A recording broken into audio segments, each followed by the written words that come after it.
जय हिंद दोस्तों, चलिए जानते हैं आज की उत्तर प्रदेश की फटाफट 50 बड़ी खबरों को सिर्फ 10 मिनट में। लेकिन उससे पहले आप किस जगह से देख रहे हैं हमें कमेंट में जरूर बताइएगा। मायावती कांग्रेस नेता राहुल गांधी पर भड़क गई हैं। उन्होंने शनिवार को कहा, जिस कांग्रेस की दलित विरोधी सोच के चलते बसपा का गठन हुआ, जिसने कांशीराम के निधन पर राष्ट्रीय शोक घोषित नहीं किया, अब वही कांग्रेस उन्हें भारत रत्न देने की बात कर रही है। इसलिए कांग्रेस से सावधान रहने की जरूरत है। संभल में सीओ कुलदीप कुमार का जहाज में बैठकर ईरान चले जाओ वाला बयान तूल पकड़ता जा रहा है। एआईएमआईएम नेता सांसद असदुद्दीन ओवैसी ने पलटवार करते हुए कहा, यह मुल्क आपके बाप का नहीं, तुम इजरायली प्रधानमंत्री बेंजामिन नेतन्याहू की जुबान बोल रहे हो। सपा प्रमुख अखिलेश यादव ने कहा कि विदेश नीति के फेलियर की वजह से डीजल, पेट्रोल और गैस का संकट आया है। युद्ध कोई नहीं चाहता, युद्ध से जाने जाती हैं, नुकसान होते हैं। भारत की भूमिका यह होनी चाहिए थी कि वार न हो। हम दूसरे देशों के सामने युद्ध न होने की परिस्थिति पैदा कर देते, तब हमारी फॉरेन पॉलिसी विश्वगुरु वाली मानी जाती। मोनालिसा के पिता ने केरल के एक युवक पर धोखा देकर अपनी बेटी से शादी करने का आरोप लगाया है। उन्होंने कहा कि वह अपनी बेटी को लाने के लिए केरल आए थे, लेकिन पुलिस ने उन्हें जबरदस्ती वापस भेज दिया। उसके पिता का आरोप है कि मोनालिसा को ड्रग देकर शादी कर ली गई और उसे उससे बात भी नहीं करने दी गई। इस घटना से समाज में उनकी इज्जत को नुकसान पहुंचा है।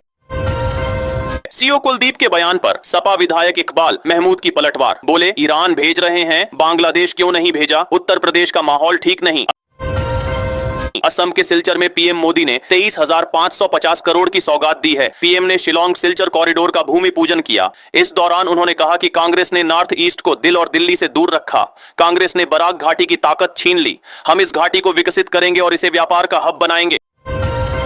केंद्र सरकार के सोनम वांगचुक की हिरासत रद्द करने के आदेश पर पीडीपी प्रमुख महबूबा मुफ्ती ने कहा कि मैं समझती हूं कि पहले तो यह मामला दर्ज नहीं किया जाना चाहिए था। वे हमें राष्ट्र विरोधी कहते हैं और हम पर पीएसए और यूएपीए लगा देते हैं, लेकिन सोनम वांगचुक जैसा इंसान जिसने पर्यावरण और कई अन्य कार्यों में बहुत बड़ा योगदान दिया है, उन्हें इतने समय तक जेल में रखना पहले ही गलत था। लेकिन देर आए दुरुस्त आए।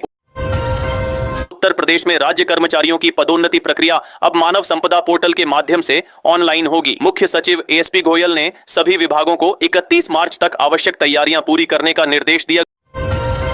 गाजीपुर में किसानों को अब किसान आईडी के माध्यम से ही खाद देने की व्यवस्था बनाई जा रही है। कृषि संबंधी विभिन्न अनुदान एवं योजनाओं का लाभ भी किसान आईडी से ही दिया जाएगा। किसानों के खेत के खाता नंबर और रकबा को आधार से लिंक करके गांव-गांव किसान रजिस्ट्री की जा रही है।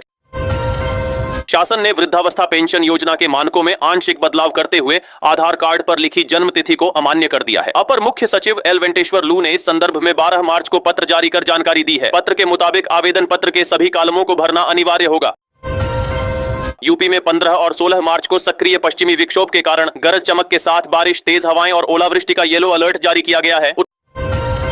उत्तर प्रदेश में गेहूं की सरकारी खरीद मार्च के अंतिम सप्ताह से शुरू होगी। सरकार ने इस बार न्यूनतम समर्थन मूल्य एमएसपी 2585 रुपए प्रति क्विंटल तय किया है, जो पिछले वर्ष से 160 रुपए अधिक है। उत्तर प्रदेश में स्मार्ट प्रीपेड मीटर उपभोक्ताओं के लिए नया नियम लागू हो गया है। अब नेगेटिव बैलेंस होने पर बिजली स्वतः कट जाएगी। शुक्रवार से लगभग 70 lakh prepaid meter go live हो गए, जिससे लगभग 45,000 उपभोक्ताओं की बिजली तुरंत कटी। परिवहन विभाग ने स्कूली बच्चों की सुरक्षित यात्रा सुनिश्चित करने के लिए विशेष अभियान शुरू किया है। परिवहन मंत्री दयाशंकर सिंह ने 15 अप्रैल तक सभी स्कूल बसों और वाहनों की फिटनेस जांच पूरी करने का निर्देश दिया है। समाज कल्याण राज्य मंत्री असीम अरुण ने राहुल गांधी के कांशीराम पर दिए बयान की कड़ी आलोचना की। उन्होंने कहा कि कांग्रेस कांशीराम को अछूत मानती थी और राहुल गांधी वोट के लिए नाटक कर रहे हैं। कैथल पहुंचे यूपी के सीएम योगी आदित्यनाथ बोले, जिस देश की संत शक्ति मजबूत, उसे कोई ताकत नहीं हरा सकती।